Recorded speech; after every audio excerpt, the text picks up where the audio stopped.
Are Radeon's problems really just marketing problems?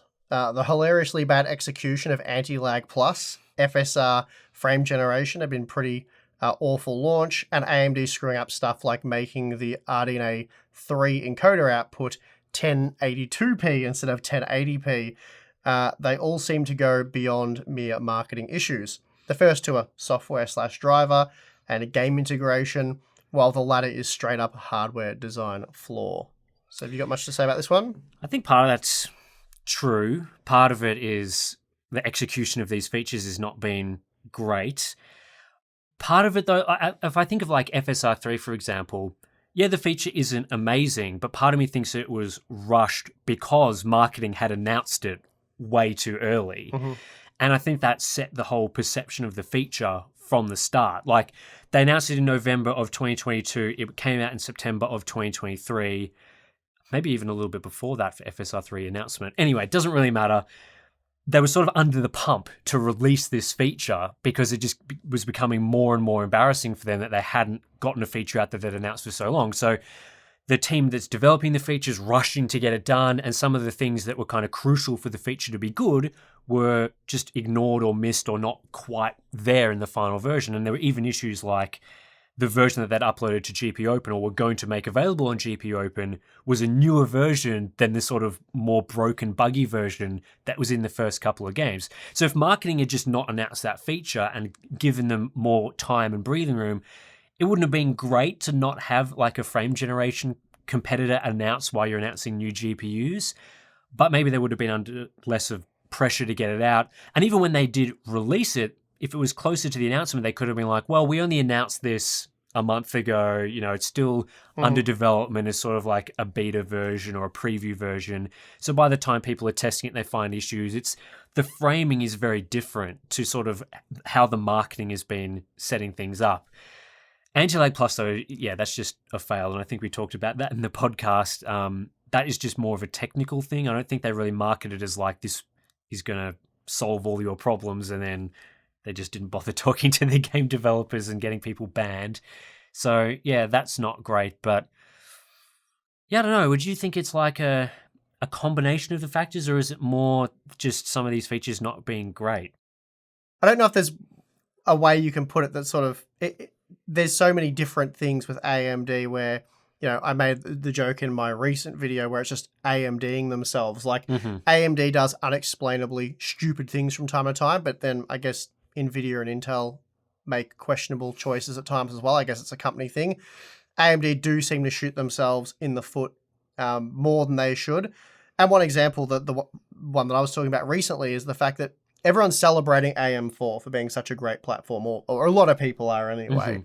And I think no matter whether you're an Intel fan or whatever, it really is pretty hard to deny the success of AM4. It's been a great platform. It's seen many CPU generations. The performance improvements across multiple generations were huge. We've got the introduction of 3D V-Cache, all that sort of stuff. As it is today, AM4, great success. But if you think back a bit, what year was it? Was it 2019? I can't remember now.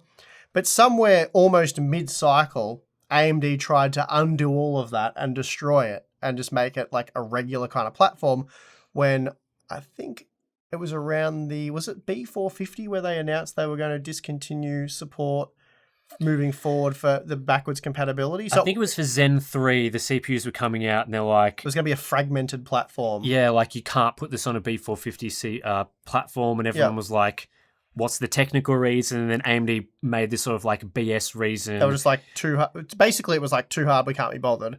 Well, I think they tried to claim that it was like technically very complicated or something, and then like within days had completely backflipped on it and said, yeah, we can actually do this. Yeah, but... That's from memory. Yeah, that's right. Regardless of what had happened, the point is, if AMD had their own way, if there was no community pushback, they would have axed support, and AM4 would have become this fragmented platform where there's not broad platform compatibility from end to end. Like, you've got to have certain CPU and chipset combinations for it to work, which would have sucked. Like, people with first, second, and possibly third generation or the Zen Pluses in there somewhere, wouldn't have been able to get like a 5800X 3D. You wouldn't have been able to put that on a B350 motherboard, for example, and that would have sucked.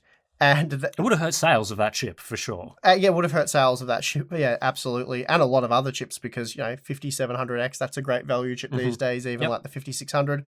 So it would have made AM4 far less successful than it is today. I think that would have also had a knock-on effect and made AM5 less successful because a lot of people are hoping to see a similar thing out of AM5 when they're investing in it. Because if you had a great experience with AM4, if you bought like a half-decent B350 board, you put a Ryzen 5000 CPU of any description on there, that would be a massive performance uplift. And you think, well, that was awesome. That was great. Don't want to go back to Intel where you get that sort of TikTok thing, which, I know they've sort of abandoned that, but they're still doing it anyway. So that's just another example of like, if AMD had have had their own way, AMD themselves, they would have destroyed one of the best marketing assets I think they've had in the last decade. So it's just... Yeah, and that was not a technical... It's just poor decisions. Yeah, that was a very much a marketing executive level decision thing, as opposed to more of a failing of technical execution, because they did, and it was proven that they could support those new CPUs on the older motherboards. They did do it, and it was, other decision makers in the chain that were trying to reverse that. And I think as well with like a lot of the complaints we've had about the Radeon division have been things around pricing and positioning in the market. Like whenever there's been an opportunity for AMD to produce a product that's really compelling and gain market share and be really appealing to gamers in a market where right now gaming GPUs have not exactly been super compelling and lots of people have been complaining about them being too expensive, AMD has once again priced these products just nonsensically. Like the 7700 XT and 7900 XT MSRPs don't make any sense given the performance of the product. So it's those sort of things that I'm thinking are more on the marketing side. Like the 7700 XT and 7900 XT are good functional products. Like there's nothing technically that's wrong with them. They have pretty good features and enough VRAM and enough performance, but then they come out with this price that is just ludicrous. So yeah, that's a marketing fail. And it's kind of like those unforced errors, like easy things that can be avoided to make the Radeon brand seem more appealing to buyers. And I think a company like NVIDIA doesn't do, like, I can't say they do none of those things, because there have been certainly things like the 16 gig 4060 Ti coming out at $100 more, which makes absolutely no sense. Hard to justify, and they dropped the price within a few months. But I feel like they may be a bit more protective of the brand and, sort of don't make as many of those just weird blunders. So, I think... Well, it's easier to do that when you're in a dominant position. Yeah, it is. And you have easier. the mind share, and you can release a $1,600 GPU. Admittedly, it's an impressive performer, but even like the RTX 4080, you can release that at $1,200 US, and it didn't sell as well, but relative to the Radeon GPUs, they can kind of command that price, whereas AMD can't just go and sort of copy them to a degree. I know it was $200 cheaper, but probably don't want to go down that rabbit hole. But they need to be... They need to be much more compelling, like what they did with, Ryzen versus the Intel stuff. They made those parts so compelling that, the performance wasn't quite there compared to Intel, but it was just so much cheaper. And that's why AM4 was a huge success. I think when you've got a company that isn't in a dominant position and maybe doesn't have quite all the tools there, like doesn't have all the features up to scratch or whatever, you really need to make sure that every other part of your team is sort of firing on all cylinders and running at the highest possible capacity. Sort of like a sports team that doesn't have the best players, but if everyone's on the same page running at 100% capacity, you may get a better output than a team of, really star players who are sort of slacking off a little bit. So, I feel like that side of things is sort of letting them down a little bit. And if everyone was sort of working a bit better, working together a bit better, then, they wouldn't be running into too many of these issues, or at least not as many of the issues. And I think people would be a bit more lenient on some of the other failings, the technical issues that have come up. So, certainly, I don't know, maybe they need a few changes, shake-ups there to improve things, but we'll see.